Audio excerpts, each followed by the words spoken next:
La mondialisation est un phénomène qui met en relation à travers des échanges intenses des espaces et des économies à l'échelle mondiale. Ce processus apparaît dès l'Antiquité avec l'organisation du bassin méditerranéen par l'Empire romain. Il réapparaît au XVIe siècle avec les grandes découvertes, puis se renforce au XIXe siècle à travers les phénomènes d'industrialisation et de colonisation. Depuis les années 90, le monde connaît une quatrième mondialisation.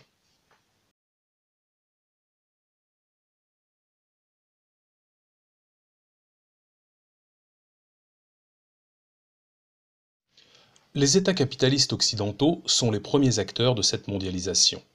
Ils sont les premiers à avoir ouvert leurs économies et ont imposé au reste du monde cette logique de dérégulation et de libre concurrence.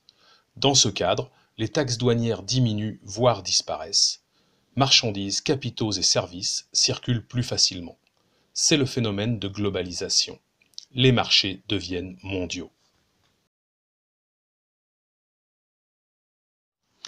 Les accords de libre-échange se mettent d'abord en place à des échelles régionales ou continentales, donnant naissance à des organisations régionales. L'Union européenne, l'ALENA, le Mercosur, l'ASEAN, qui créent des liens d'interdépendance entre les États. Les firmes transnationales sont les premiers agents de la mondialisation. 83 000 firmes produisent 25% du PIB mondial et contrôlent 33% du commerce mondial. Leur puissance repose sur leur pratique de la division internationale du travail. Les fonctions stratégiques restent ancrées dans les pays développés et les fonctions de production sont délocalisées vers des pays offrant des avantages. Coût de main-d'œuvre, qualité de main-d'œuvre, marché attractif, ressources naturelles. Il est à noter que les pays émergents ont de plus en plus de firmes transnationales.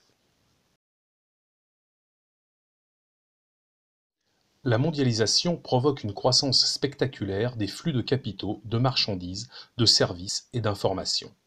L'essentiel de ces flux reste cependant polarisé par la triade. Chine, USA, Europe et Japon réalisent 75% du commerce mondial. Les flux humains se développent aussi, tourisme et migrations économiques, avec développement de flux sud-sud vers la Turquie et le Moyen-Orient.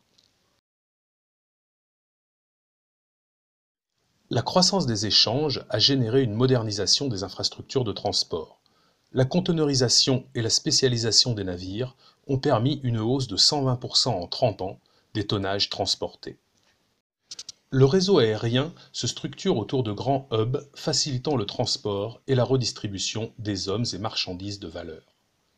Les plateformes multimodales, mettant en contact sur un même site des moyens de transport différents, se développent également.